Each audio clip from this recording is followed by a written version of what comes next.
continúa la explicación del capítulo anterior sobre, sobre ondas, ¿de acuerdo? Entonces, en general, en esta parte del sonido, vamos a tratar, ¿verdad? Primero onda sonora, rapidez del sonido, intensidad del sonido, fenómenos acústicos no, y el efecto Doppler.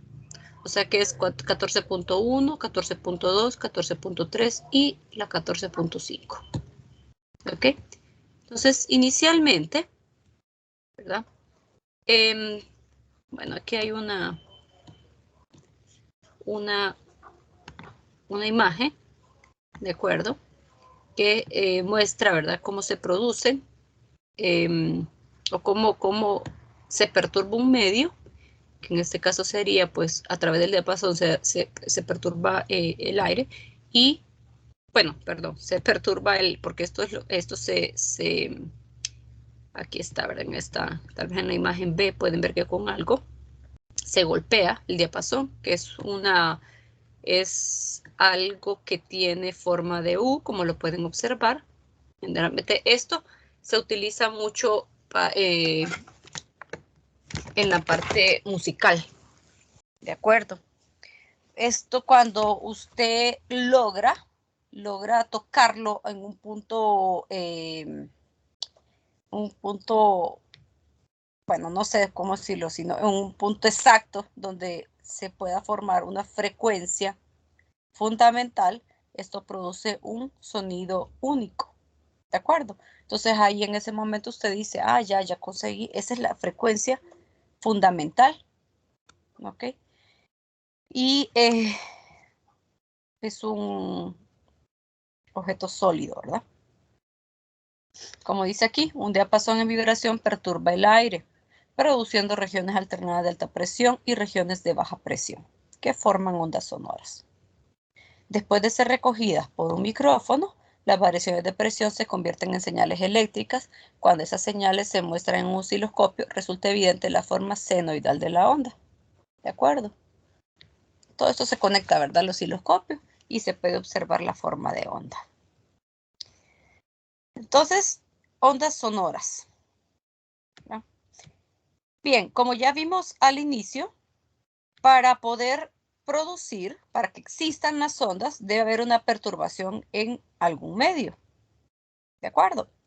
Entonces, miren aquí, dice que la perturbación puede ser generada al aplaudir o cuando derrapan los neumáticos de un automóvil al detenerse súbitamente. Bajo el agua, cuando usted puede oír el golpeteo de las rocas entre sí. Dice que si pone el oído cerca de una pared delgada, escuchará los sonidos provenientes del otro lado de la pared. ¿De acuerdo? ¿Qué más? Pues también se propagan en gases y líquidos.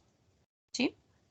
Ese tipo de ondas sonoras, recordemos, ¿verdad?, que son principalmente ondas longitudinales, como dice. Recordemos que las ondas transversales, no se les olvide, solo se podían producir en sólidos.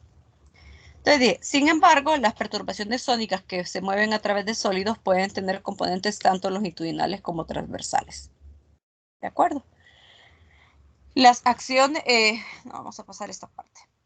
Bien, ahora, ¿cómo?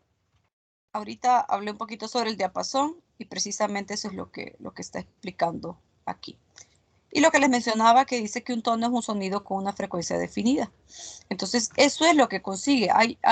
Habría que hacer el experimento que, de hecho, les comento que había una práctica con un diapasón que ustedes hacían, pero ya bastantes años atrás. Pero era una parte de los laboratorios.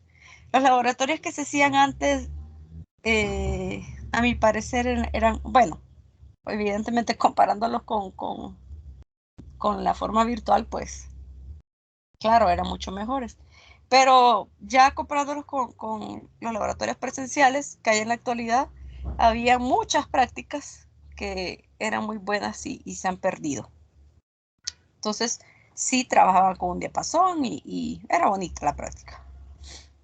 Vamos a ver. Dice que si el diapasón vibra de manera constante, las perturbaciones se propagan hacia el exterior y una serie de ellas puede describirse mediante una onda senoidal. Bien, Cuando las perturbaciones que viajan a través del aire, llegan al oído, el tímpano, mire, es que esto es bien, bien bonito.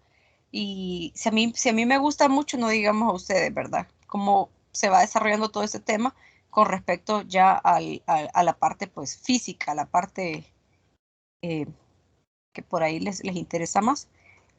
El tímpano se pone a vibrar, ¿sí? ¿Qué es el tímpano? Pues bueno, es una membrana pequeña. Entonces ella comienza a vibrar. O sea, fíjense que es muy parecido al funcionamiento que tiene aquí en cuanto al diapasón, ¿verdad? Entonces comienza a vibrar. ¿Por qué? Porque hay diferencia de presión. ¿Ok? Entonces, al otro lado, dice el tímpano, pequeños huesos como el martillo, el yunque y el estribo llevan las vibraciones al oído interno. Y aquí finalmente, estas vibraciones son recogidas por el nervio auditivo. ¿Sí? Y después, bueno, son procesadas todas esas señales y el cerebro, ¿verdad? Las procesa dependiendo pues el tipo, dependiendo la frecuencia, ¿verdad? Y ya podemos procesarlas como sonidos de habla, ¿de acuerdo? Como no necesariamente tiene que ser de habla, ¿verdad? Sino que cualquier tipo de sonido. Ok, ahora, esto lo vimos en el capítulo anterior sobre las características del oído. De hecho, hicimos un ejercicio donde representábamos el intervalo audible con longitudes de onda. Yo creo que lo recuerdan muy bien. Dice que las características del oído limitan la percepción del sonido. O sea, las ondas de sonido entre 20 Hz y 20 kHz inician impulsos nerviosos que son interpretados como sonido por el cerebro humano. No me confundan sonido, ¿de acuerdo? Con una audición precisa, ¿verdad? O sea, sonido es cualquier cosa, no debe ser exactamente el habla, no debe ser, qué sé yo, o sea, no tenemos que pensar como sonido solo o digamos escuchar la letra de una música, ¿de acuerdo? Sino que simplemente, ¿verdad? En esta región se interpreta como sonido, o sea, el cerebro dice, bueno, ahí hay algo, y hay algo que escucho, ¿verdad? Simplemente. Ahora, si usted va reduciendo este intervalo, ¿de acuerdo? Va a tener una audición más precisa, por ejemplo, de 1000 a 10.000 Hz, más pequeñito, ¿de acuerdo? Ahora, con el habla, ya el punto que llegamos para poder escuchar sonidos de habla se reduce aún más. Esto se da en el intervalo de 1000 a 4000 Hz. ¿De acuerdo? O sea, todo esto que está aquí, de este punto,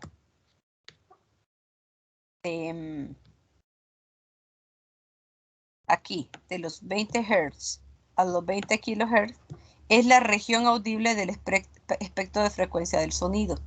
¿De acuerdo? Pero hay una audición más precisa, que está entre los 1000 a 10.000 Hz. ¿De acuerdo? O sea, qué sé yo, es una, no sé, como por aquí. Es como estoy haciendo ahí una aproximación. Pero para el habla, aún así, es una, pues, más, para el habla comenzaría de aquí, por ejemplo, hasta aquí.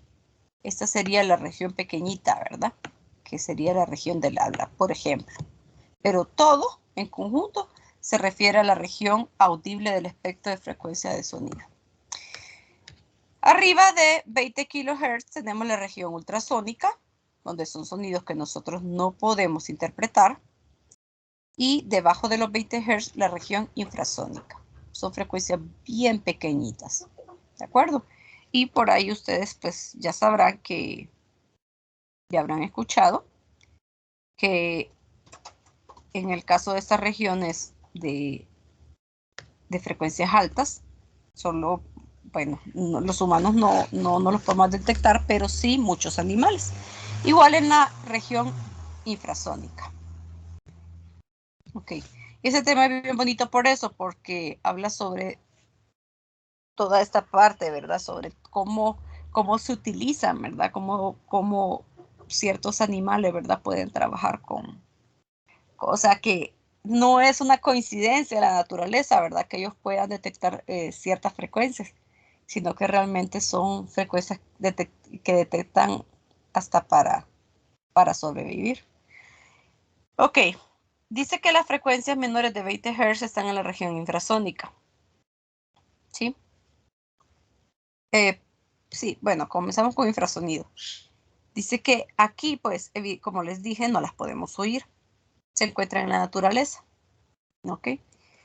Las regiones infrasónicas o infrasonidos son también generadas por el viento y los patrones del clima. Miren, aquí están los ejemplos.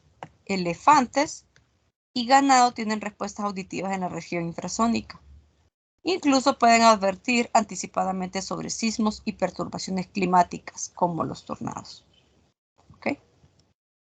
Evidentemente también el caso de las aves. Por eso es que dicen que ellos sienten primero, ¿verdad? Porque ellos pueden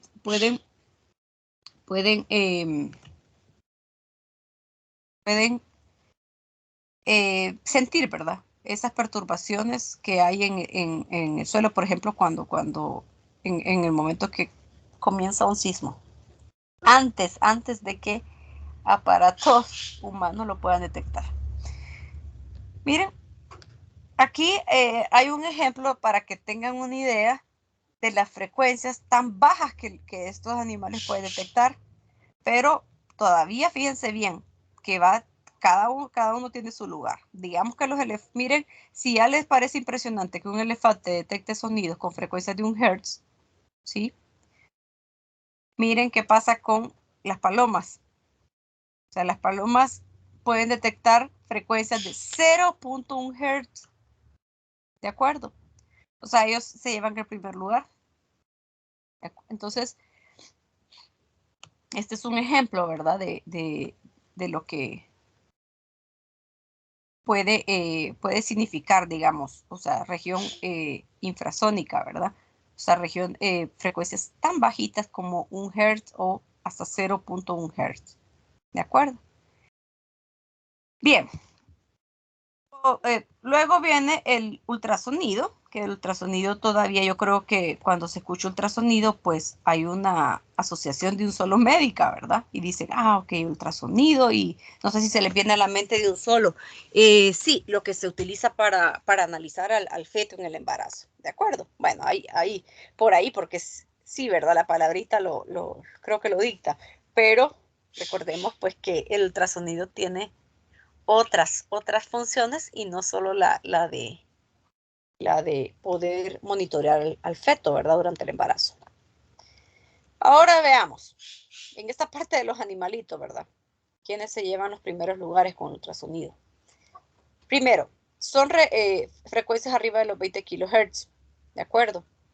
Dice aquí que las ondas ultrasónicas o ultrasonidos no pueden ser detectadas por los seres humanos, ya lo sabíamos, pero puede serlo por otros animales. Ok, ¿quiénes son esos animales?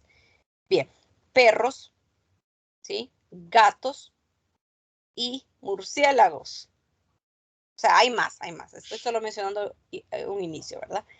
Miren, ellos pueden detectar frecuencias aproximadamente entre los 70 y 100, kilohertz. ¿De acuerdo? O sea, los gatos de 70 y los murciélagos de 100 kilohertz. Y lo de los murciélagos es un tema bien bonito. Aparte, bueno, no solo de los murciélagos, también están los delfines, pero a mí siempre pues me interesa cómo ellos utilizan, ¿verdad? Todo lo que, bueno, lo que la naturaleza, todo lo que Dios creó al final. Y siempre me gusta, me causa risa ver cómo los humanos somos imitadores, ¿verdad? De todo lo que, y queremos lograr todas esas cosas, ¿verdad? Cuando lamentablemente pues no tenemos esos superpoderes. Pero, bueno, no lamentablemente, mejor, ¿verdad? Porque así sin superpoderes, pues la humanidad es un poco mala, no digamos ya teniéndolos. Sí, ustedes, este era el espacio de reflexión. Que ustedes están callados, no reflexionan nada. No, no, me estaba riendo. Mire, no me preocupe. Te está riendo como me debió el tema, ¿verdad? No, no, como... Sí, sí, la verdad, sí, sí, sí, la verdad, sí. Bueno, qué sincero. No, pero sí, pero es cierto. No, esto es asombroso. O sea, yo no sé si ustedes, bueno, yo soy, que una veterinaria, bióloga. Pues a mí me gusta mucho la parte de zoología y a mí me encanta ver documentales y todo y siempre me asombro de cada cosa de lo que son capaces, ¿verdad? Muchos animales, de verdad, y es increíble, de verdad. Entonces, a mí me gustan. Bueno, imagino que ustedes por ahí, más de alguno, también les gusta ver todas esas cosas. Entonces, vean, por ejemplo, siempre me paso el tema. No sé si ustedes han escuchado un poquito sobre la ecolocalización. ¿Alguien ha escuchado? Sí, de los delfines y los murciélagos.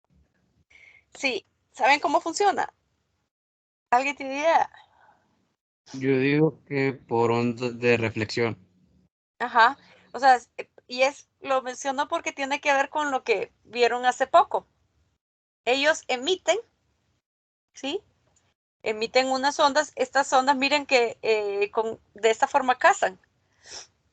Ustedes saben que la visión de ellos es muy limitada, de los murciélagos. Realmente lo que es desarrollado son los oídos. Entonces, por ello, ellos emiten bueno, se emiten ondas y estas ondas, milagrosamente, donde chocan, para que se reflejen, tienen que chocar en un punto. ¿Y dónde creen que chocan? Chocan en alguna presa.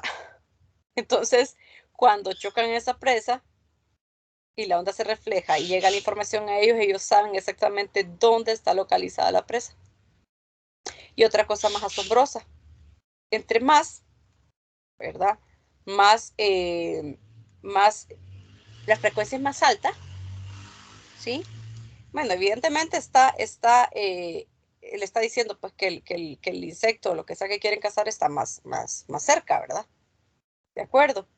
Entonces, y pues si está más lejos, pues la frecuencia va a ser más baja.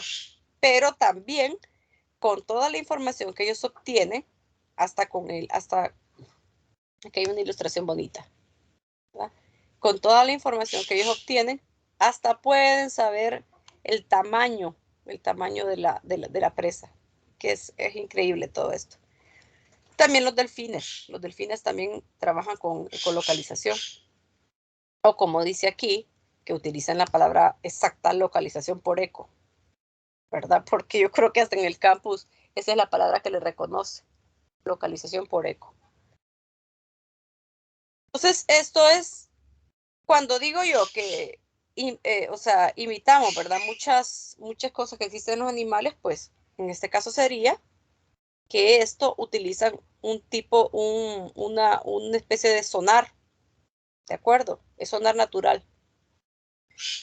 Entonces, así como vimos aquel ejercicio que se buscaba cuál era la profundidad del océano, en un submarino habían ondas ultrasónicas, ¿de acuerdo? O sea, ellos también trabajan así como un sonar. Ok, vamos a ver qué más. Siempre me termino regresando. Ok, y esto dice, cuanto más pequeño sea el insecto, menos intenso será el eco. ¿Sí? Entonces esto es lo que le decía, que también puede detectar el tamaño y saber qué tan grande es la presa. Estos cambios de frecuencia, ¿verdad? Que tiene aquí, ¿verdad? Los cambios, que sea una frecuencia mayor y menor, ¿ok? Esto se llama efecto Doppler. Claro, esto se va a ver más adelante en la otra sección, pero para que tengan una idea, ¿verdad? O sea, que ellos tienen un sonido más intenso, luego un poco más bajo, ¿verdad? Por así decirlo. Entonces, ese cambio de frecuencia es el efecto Doppler. Y aquí, pues, a fondo, tienen que leerlo, el ultrasonido en la medicina. Le explico un poquito sobre cómo se utiliza, ¿de acuerdo? Pues aquí se habla casi sobre la explicación sobre el monitoreo del feto, pero bueno, ¿verdad? No hay otras utilidades, ¿verdad? Dice que también los delfines utilizan este sonar ultrasónico para localizar objetos, ¿sí? Lo cual es muy eficiente ya que el sonido viaja casi 5 veces más rápido en el agua que en el aire. Es muy, muy bonito esto. Entonces, ya en la parte que a ustedes les interesa más, dígame. Sí, disculpe, fíjese que ayer estaba leyendo en el campus y decían que los sólidos por la propiedad de elasticidad en sus átomos podían transmitir más rápido el sonido. Entonces, si yo, digamos, grito a un, no sé, a un sólido, significa que el sonido va a atravesar más rápido el sólido que si gritara al aire. ¿Cómo? O sea, no entiendo. No entendí esa parte. ¿Podría explicarme mejor eso de la propiedad de elasticidad? Porque sí entiendo que es como la propiedad que le da la materia de los materiales para volver a su forma original una vez de que dejan de presionarlo, de formarlo, pero no entiendo cómo es que Lo que eso... pasa es que si usted grita, Ujú. usted lo que está perturbando realmente es siempre es un medio que es el aire. El ejemplo más sencillo para entenderlo sería, digamos, golpear ese sólido. ¿De acuerdo? Porque al gritar, cuando sale de su boca, el emitir el sonido, perturba aire. No es directamente que usted está perturbando el medio sólido. ¿De acuerdo? Entonces, eso, o sea, se lo está explicando en caso de que haya, que se produzca, digamos, un golpe directo en él. Por eso es que hay un ejercicio, creo, en el libro donde le dice, ¿verdad? Que se golpea un riel y le dice, y creo que le dice que en el otro extremo, ¿en qué punto creo que usted percibe el sonido, pero después de golpearlo? Entonces se refiere a perturbar directamente el medio sólido, ¿de acuerdo? Con el habla estaría interviniendo el aire antes.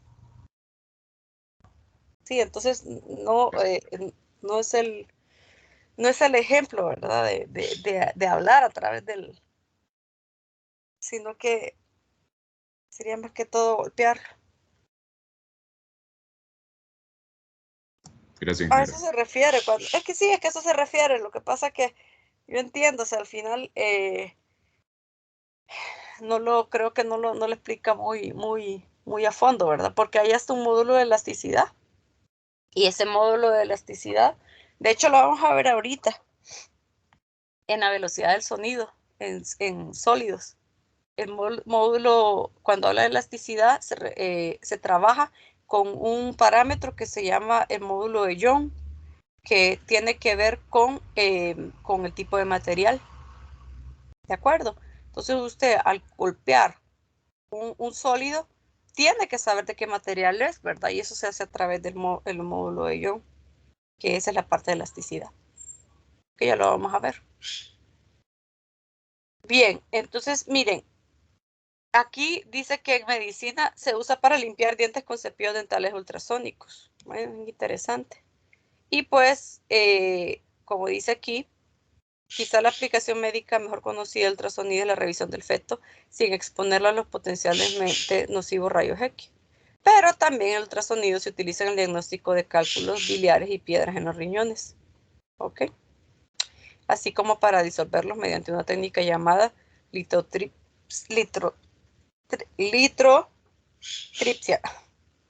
¿Habían escuchado esa palabra?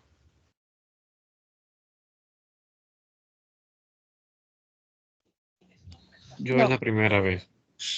Ok, bueno, palabra nueva entonces, para para la parte médica. Uf, hablando de algo médico, disculpen ustedes, pero yo no sé, tengo un dolor de cabeza de hace rato que no me quita. Recomiéndeme algo muy Panadol, fuerte. ¿Mande? Panadol de la rojita. A mí De eso la me quita roja. migraña. A mí 2 Advils me la quitan. Sí. Consultarle a un médico. También sirve. Dele. Ay, no. pero sí, estoy... Oh, creo que es de la nariz, pero bueno. Bien, todo esto queda en grabaciones, ¿verdad? Lo más divertido. Dice que las frecuencias ultrasónicas se extienden hasta el intervalo de los megahertz, pero el espectro de frecuencias de sonido no continúa indefinidamente. Hay un límite superior. O sea, ese límite superior está en 1 gigahertz. ¿De acuerdo? De ahí ya no hay más cosas. Aquí, en la rapidez del sonido, en lo que les mencioné, ¿verdad? Dice, evidentemente, la rapidez del sonido tiene que ver según dónde se propague, ¿verdad? Porque puede haber un medio sólido, un medio líquido, un medio gaseoso. ¿Ok? En los medios sólidos, la rapidez del sonido está dada de esta forma. ¿De acuerdo? Es la velocidad del sonido, es la raíz del módulo de Young entre la densidad. ¿De acuerdo? La densidad del material. Y en un medio líquido se da de esta forma. O sea, aquí lo único que cambia es el parámetro, ¿verdad? Del medio, ¿verdad? Si es un sólido, se utiliza módulo de Young, y si es un líquido, se utiliza el módulo volumétrico. ¿De acuerdo? Sí hay tablitas sobre esto, lo que pasa que estos datos no están aquí. Estos datos están... ¿Dónde están los datos de esto? Del módulo de Young y el coeficiente. En el capítulo 9. Hay una tablita con estos datos. Ya voy a regresar, voy a ver el capítulo 9 para que lo revisemos rapidito. Pero podemos ver un ejemplo aquí para tener más idea. Y hay aquí hay una tabla donde muestra alguna rapidez del sonido en ciertos medios. Por ejemplo, en sólidos como el aluminio, la rapidez, miren, si se fijan, aquí en primer lugar están los sólidos. La rapidez del sonido es más alta, ¿verdad? En sólidos. El aluminio, 5100 metros por segundo. En el hierro, 4500. Todavía vean en el vidrio, 5200. ¿Sí? Líquidos, pues miren, por ejemplo en el agua son 1500 metros por segundo. En el alcohol, 1125. Luego en los gases, ¿verdad? Por ejemplo en el aire, 331. Por eso es que decía ya que es la rapidez del sonido en el agua es 5 veces más grande, ¿verdad? Que en el aire. Miren, de 331 del aire, en el agua 1500. Ok, cuando hay aire, si queremos analizar solo la rapidez del sonido en el aire, esto va a ser determinado según un factor. ¿Qué factor será? Pues va a ser la temperatura en Celsius. ¿De acuerdo? Entonces, si nosotros queremos conocer la temperatura, la rapidez del sonido en el aire, pues por ahí vamos a tener el dato de temperatura. ¿De acuerdo? Entonces tenemos esta forma para encontrarlo. ¿De acuerdo? 331 más 0.6 por temperatura en Celsius. Todo esto le va a dar metros por segundo. ¿De acuerdo? Ok. Aquí, en este ejemplo que les mencionaba, les dice, de sus propiedades materiales, encuentre la rapidez del sonido en una variedad sólida, en agua líquida y en aire a temperatura normal en interiores, o sea, 20 grados Celsius. Entonces, aquí solo es que, para que conozcan un poquito cómo encontrar, ¿verdad?, la rapidez del sonido según el medio. Miren, para que tuviesen una idea del el módulo, ¿verdad? Por ejemplo, el módulo de Young se da en estas unidades, newton sobre metros cuadrados. Permítanme aquí.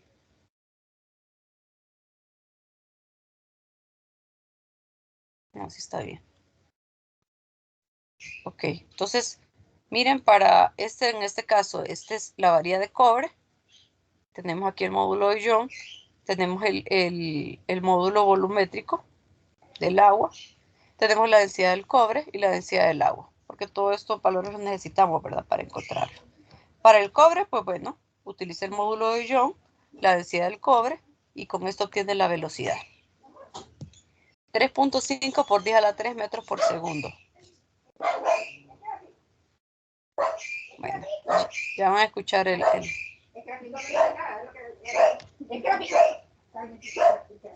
Ok, luego para el agua tenemos... Permítanme ustedes.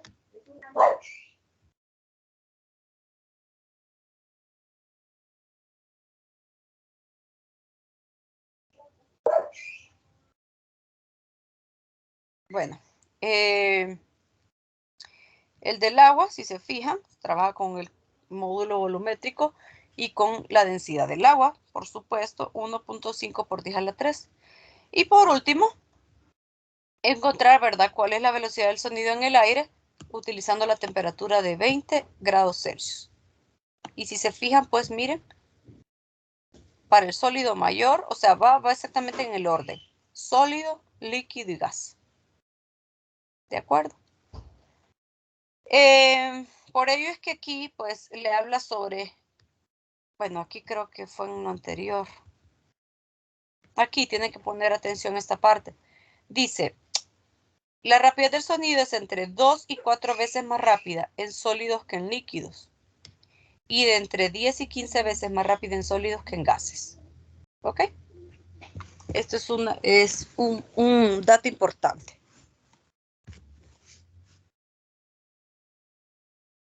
Y acá, en este ejemplo, aquí le dice una forma fácil, ¿verdad? Para poder estimar qué tan lejos cae un relámpago. Esto es bien sencillo, pero sí le da valores muy aproximados. Entonces sí es bueno saberlo. Usted ¿cómo puede saber, verdad? ¿Qué tan lejos, verdad, cayó? O sea, porque usted lo primero que escucha es el trueno, ¿de acuerdo? ¿Sí? Usted escucha algo y después ve un destello. ¿Sí?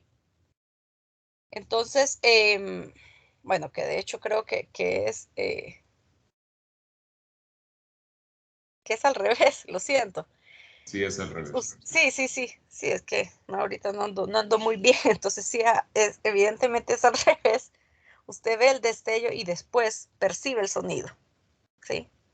Ya estoy como echado.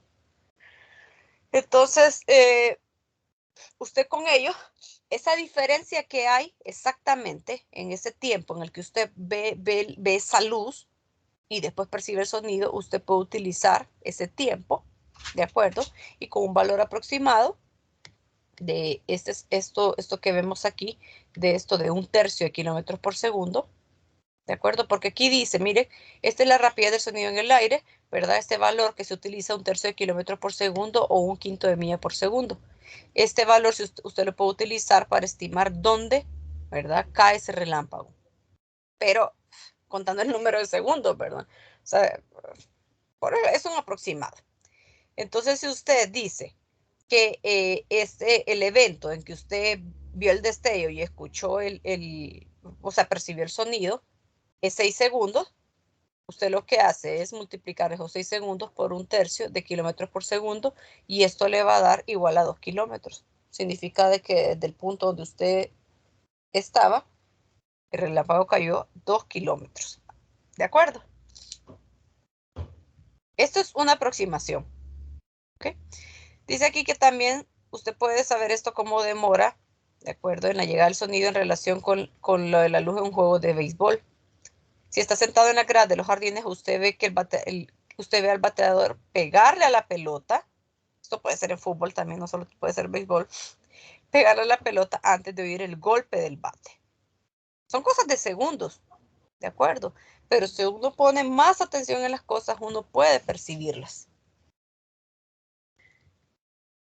Ok, aquí hay otro ejemplo que no lo voy a leer. Lleva mucho tiempo. Ok, y aquí la rapidez del sonido en el aire depende de varios factores. El más importante es la homogeneidad y la composición del aire. ¿De acuerdo? Dice que, por ejemplo, la composición del aire puede no ser normal en un área contaminada. Estos efectos son relativamente pequeños y no se consideran, excepto conceptualmente para el siguiente ejemplo. Que, bien, esto no lo vamos a ver, pero me refiero ahora mismo, ¿verdad? Pero yo tengo la esperanza de que ustedes siempre revisen ejemplos. Y ojalá que sí, ¿verdad? Que así sea. Bien, este otro tema, el que sigue, es sobre la intensidad del sonido y nivel de intensidad del sonido. Ya esto es un poquito diferente porque aquí nosotros ya trabajamos con parámetros, ¿verdad? Para determinar qué tan intenso es un sonido. ¿De acuerdo? O sea, nosotros podemos calcular la intensidad del sonido. ¿Sí? Cuando nosotros llegamos a entender la parte de la intensidad del sonido, podemos trabajar con el nivel de intensidad, que son cosas muy relacionadas, pero de un inicio les pido que no las vayan a confundir. Intensidad y nivel de intensidad del sonido son cosas distintas. ¿Ok? Entonces, cuando hablamos de intensidad, nos referimos a la relación que hay entre, miren, la energía, ¿verdad? La energía por unidad de tiempo. Evidentemente, esa energía tiene que ser, ¿cómo decirlo? Tiene que ser, no sé, desplegada, por así decirlo, en un área, ¿ok?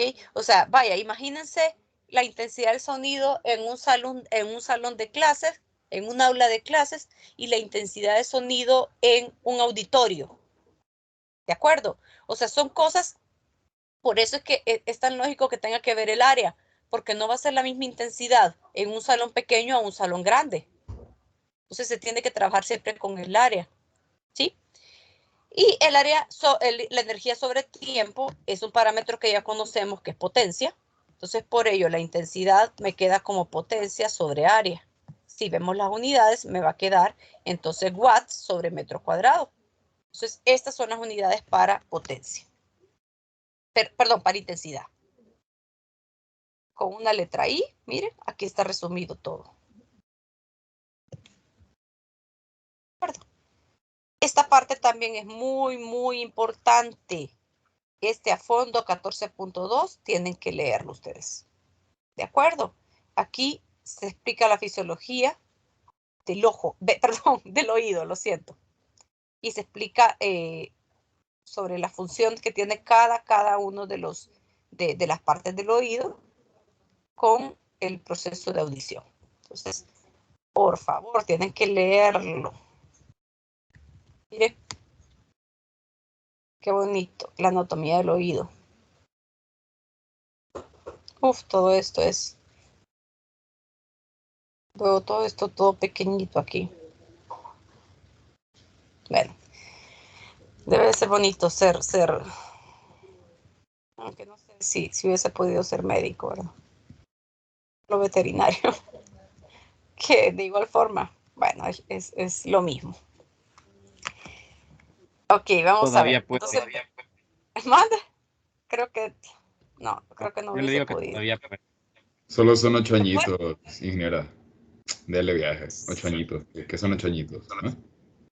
No, sabe que lo que pasa es que yo soy demasiado sensible. Entonces, por eso creo que por alguna razón es mejor que no haya podido serlo. Porque eso iba a ser veterinaria, pero no sé. Debe ser difícil, ¿verdad? O sea, para los médicos, ¿verdad? Acostumbrarse, o sea, hay mucho camino bonito, pero la parte donde les fallece un paciente y todo eso, van aprendiendo, creo, poco a poco, pero qué difícil, pues. Por eso es que, bueno, en la medicina que no solo se necesita vocación, bueno, sí, vocación en realidad, creo que es lo más importante, pero, Dios mío, nervios de acero. No, yo los admiro, la verdad, porque sí tiene que tener esos nervios fuertes. Entonces, así que qué bien, y sí admiro que hayan escogido una carrera así de complicada. Bien, y otra cosa, nunca pierdan la calidad humana.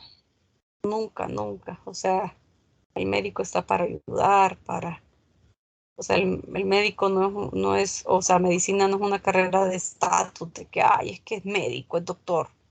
No, ustedes.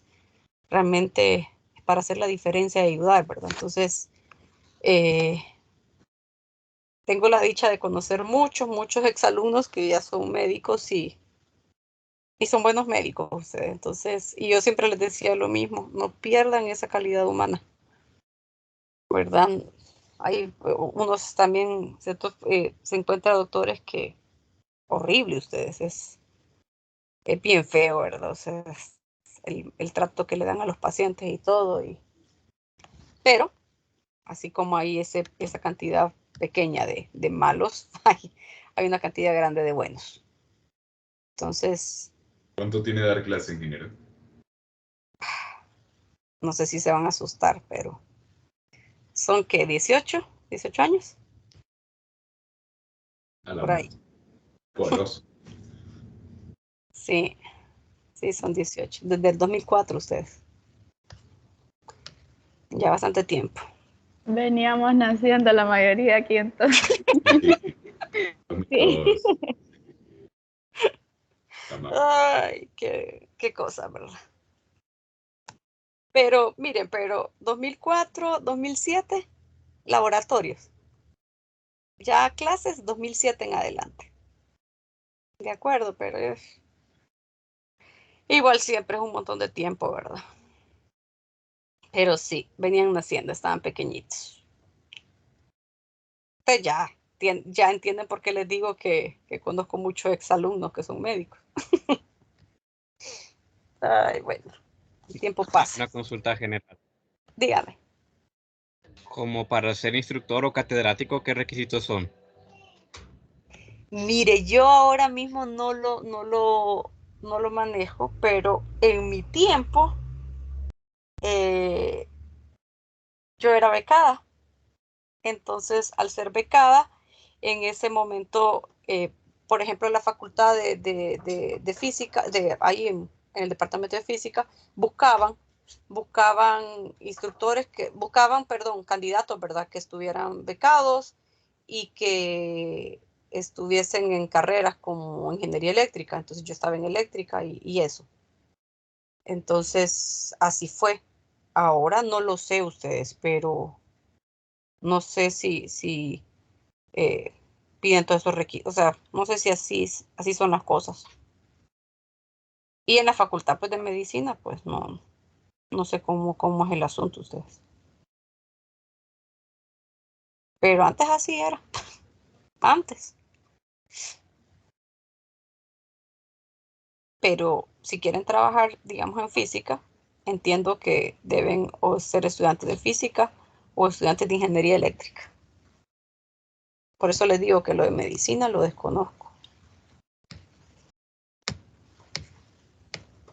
¿Otra pregunta? ¿No?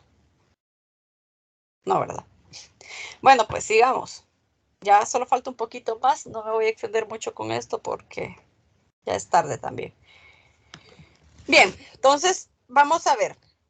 En la parte de la intensidad del sonido, ¿verdad? Ya definimos potencia sobre área, pero fíjense que aquí en el área ya se trabaja con un tipo de área en particular.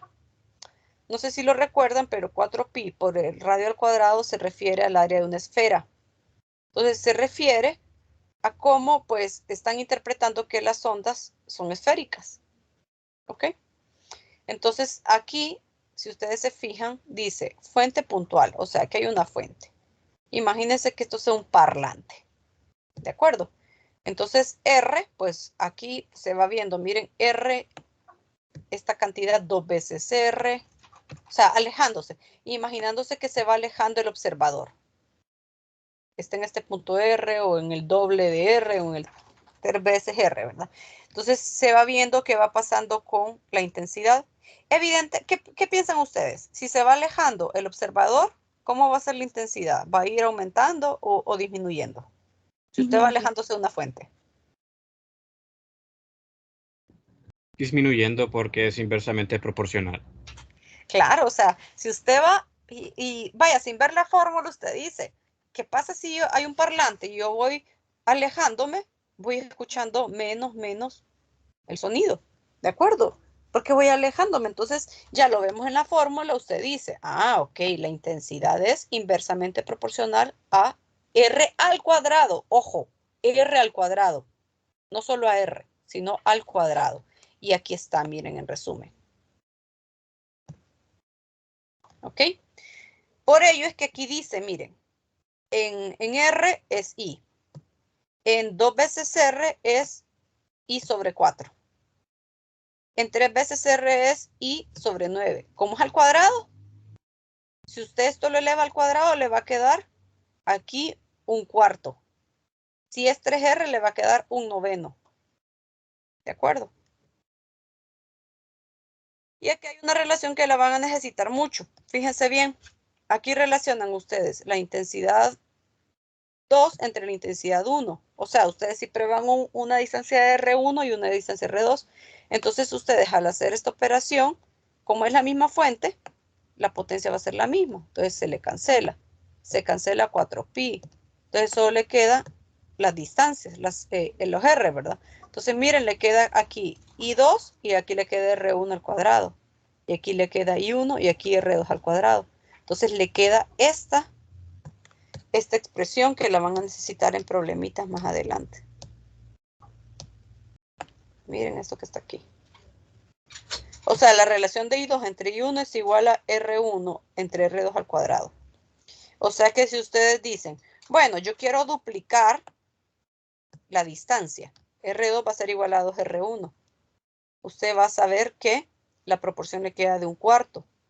¿Por qué? Porque como el R está elevado al cuadrado, entonces ya le queda que I2 va a ser un cuarto de I1. ¿De acuerdo? Entonces esas preguntitas se las hacen siempre, pero a veces por no escribir y por no, pues, no plantearlos, ustedes se confunden todo, ¿verdad? Yo siempre les he dicho que cuando hay relaciones de variables, uno siempre sigue estos procedimientos. Ok, en las intensidades hay unas intensidades claves que les van a servir a ustedes y son estas, miren. Hay umbral de audición.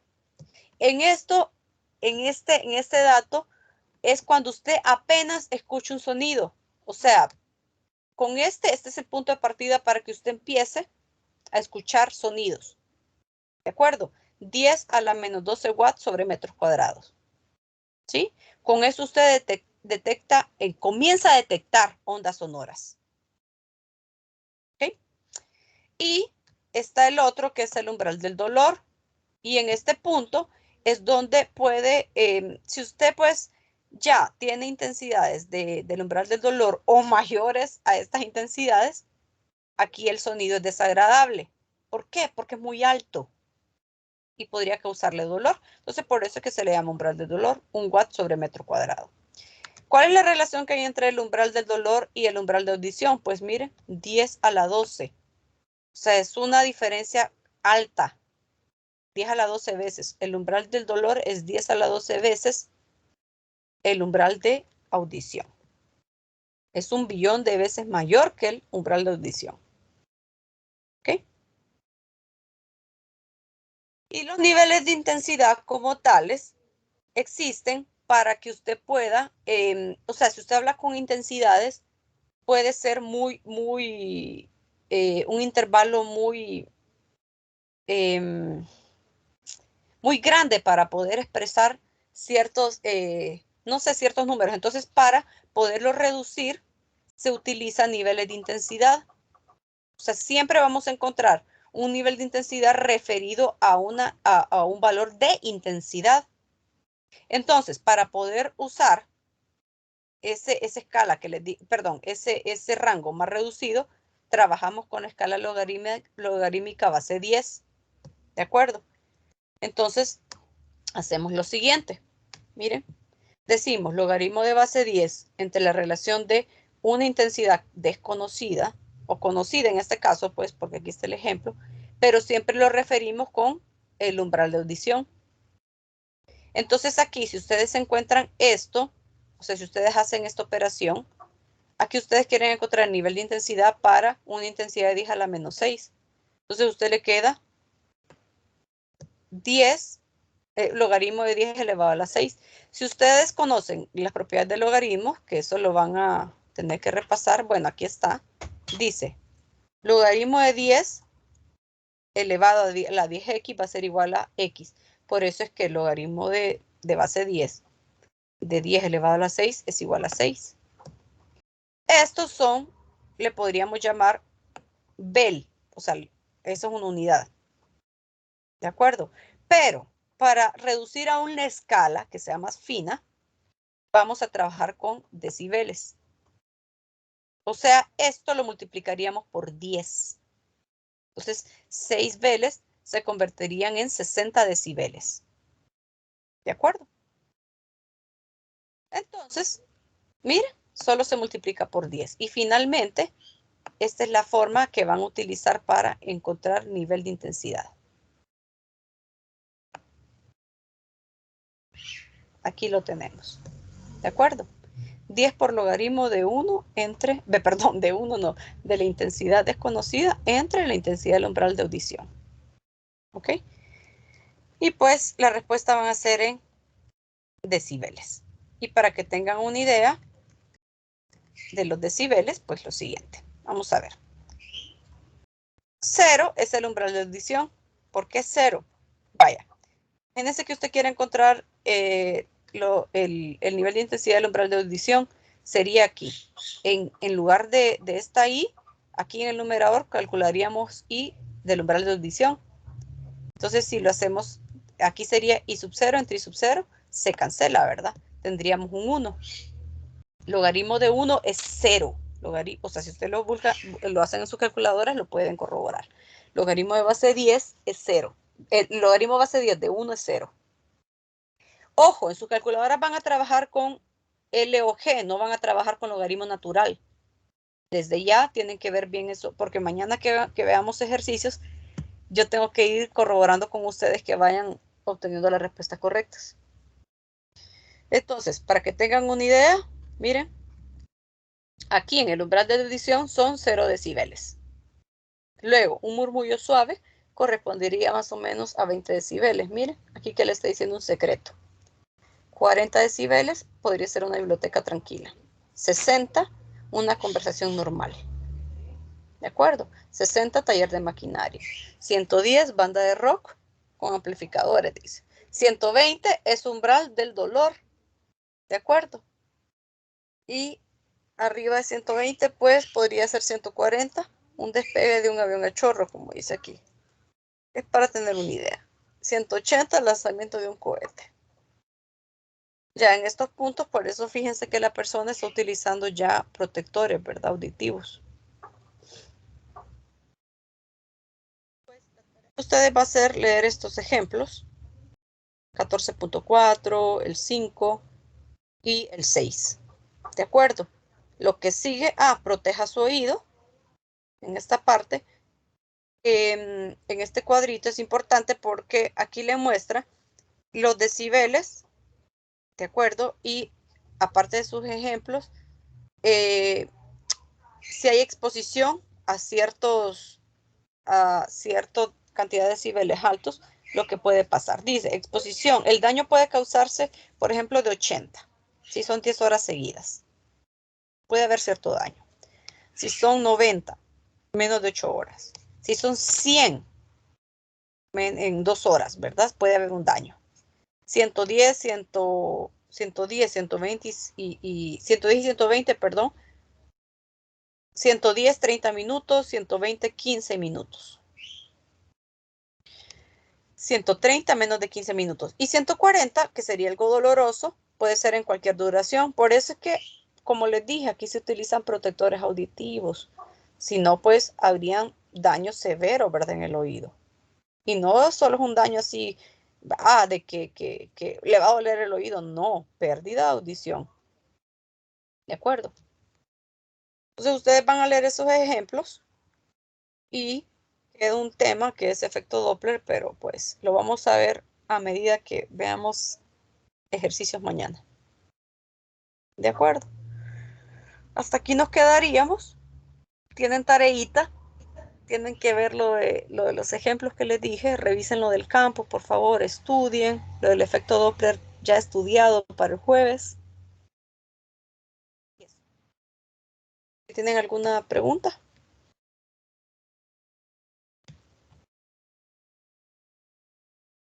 Bueno, no hay preguntas. Terminamos aquí.